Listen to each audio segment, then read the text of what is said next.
बघू शकता तुम्ही, सुंदर असं हे आपलं चॉकलेट गनाश तयार झालेलं आहे। ती शाईन आलेली आहे आपल्या चॉकलेट गनाशला आणि चवीलाही तेवढंच सुंदर लागतं हे। हाय हॅलो नमस्कार, स्नेहास पाकविधीमध्ये आपल्या सगळ्यांचे स्वागत आहे। चला तर मग आज आपण बघत आहोत चॉकलेट गनाशची रेसिपी। हे जे चॉकलेट गनाश आहे जे आपण केक वरती ड्रिपिंग करण्यासाठी वापरलं जातं किंवा आतमधल्या फिलिंगसाठी हे चॉकलेट गनाश आपण वापरतो। तर बघा, ह्याच्यासाठी घेतलेला आहे मी 100 ग्रॅम डार्क कंपाऊंड घेतलेला आहे, 100 ग्रॅम घेतलेली आहे व्हिपिंग क्रीम। तुम्ही चॉकलेट कुठलंही वापरू शकता, पण मी इथं मोल्डेचं चॉकलेट वापरत आहे आणि केकला जे आपण व्हिपिंग क्रीम वापरतो तिचा यूज आपण इथं करणार आहोत। दुधापासून पण आपण हे गनाश बनवू शकतो, पण दुधापासून बनवलेलं गनाश हे आपलं एक दिवसच राहतं, त्याच्यापेक्षा जास्त राहत नाही किंवा त्या गनाशला वास यायला लागतो। त्यामुळे शक्यतो गनाश करताना व्हिपिंग क्रीमचा वापर करा। आणि जे चॉकलेट ट्रफल केकला गनाश वापरलं जातं ते थोडंसं थिक ह्याच्यात फॉर्ममध्ये असतं, त्या गनाशचा रेशो वेगळा असतो। चला तर मग आज आपण बघूया लिक्विडवालं गनाश। इथं तुम्ही बघू शकता आपण पाणी जे आहे ते गरम करायला ठेवलेलं आहे। ही जी व्हिपिंग क्रीम आहे ही आपल्याला लिक्विड फॉर्ममध्येच घ्यायची आहे, बर्फ असलेली घ्यायची नाहीये। आता आपण ह्या व्हिपिंग क्रीमला गरम करणार आहोत। आपण ह्याच्यावरती डबल बॉयलर वरती हे चॉकलेट गनाश करणार आहोत। आपण जे आहे ह्या चॉकलेटचे बारीक बारीक पीसेस करून घ्यायचे आहेत, बघू शकता तुम्ही। चला तर मग मी अशा पद्धतीने ह्या चॉकलेटचे पीसेस करून घेते।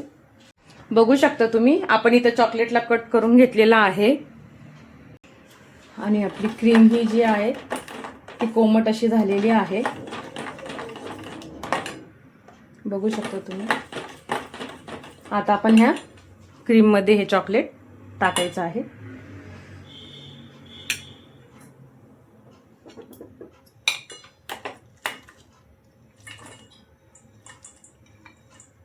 आपल्याला याला हलवून घ्यायचं आहे।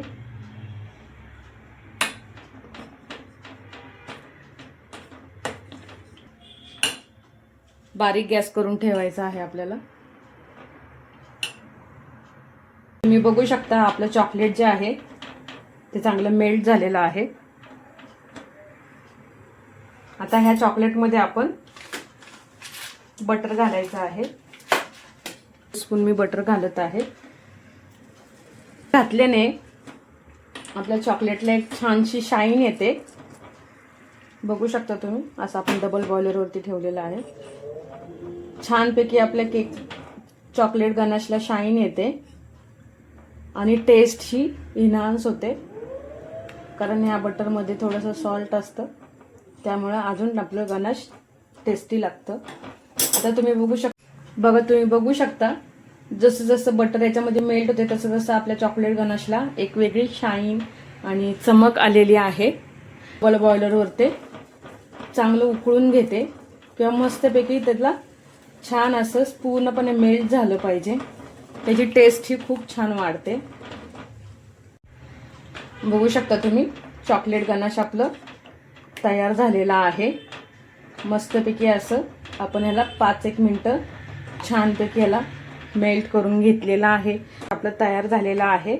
आपण ह्याच्यामध्ये बटर टाकलेला आहे, त्यामुळे किती सुंदर शाईन आलेली आहे आपल्या चॉकलेट गनाशला। हे आपलं चॉकलेट गनाश तयार झालेला आहे, बघू शकता किती सुंदर दिसत आहे। अजून थोडा वेळ मी ह्याला छान हलवून घेणार, बघू शकता किती सुंदर दिसत आहे। चॉकलेट गनाश फ्रीज मध्ये तुम्ही स्टोर करून ठेवायचा आहे वरती फ्रीजरला।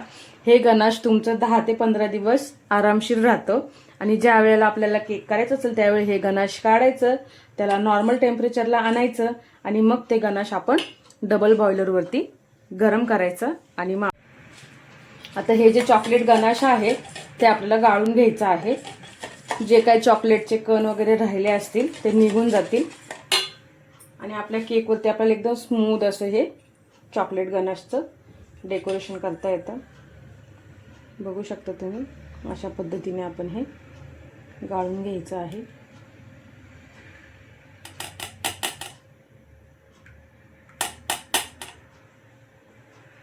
चॉकलेटचे खडे वगैरे राहिलेले बघू शकता तुम्ही.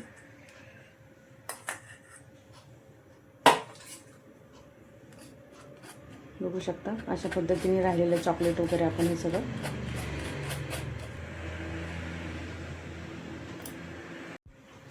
बघू शकता तुम्ही. सुंदर असं हे आपलं चॉकलेट गनाश तयार झालेलं आहे. ती शाईन आलेली आहे आपल्या चॉकलेट गनाशला आणि चवीलाही तेवढंच सुंदर लागतं हे. आता हे चॉकलेट गनाश स्टोअर कसं करून ठेवायचं, तर हे चॉकलेट गनाश स्टोअर करताना आपण लक्षात घ्यायचं आहे आपल्याला कुठेही पाण्याचा हात किंवा चॉकलेट गनाश बनवताना आपल्याला कुठेही पाण्याचा स्पर्श झाला नाही पाहिजे चॉकलेटला. एका पॅक डब्यामध्ये भरून आपल्याला हे गनाश वर फ्रीजरला ठेवून द्यायचं आहे. आणि ज्या वेळेला आपल्याला केक करायचा असेल त्यावेळी हे गनाश आपण थोड्या वेळ बाहेर काढून ठेवायचं आहे. डबल बॉइलर करायचं आहे गनाशला आणि लिक्विड फॉर्ममध्ये आणायचं आणि मग हे गनाश तुम्ही केकसाठी यूज करू शकता. बघू शकता. रेसिपी आवडली असेल तर लाईक करा, शेअर करा, सबस्क्राईब करा. भेटूया पुन्हा एका नवीन रेसिपीसोबत स्नेहा स्पार्क विधीमध्ये.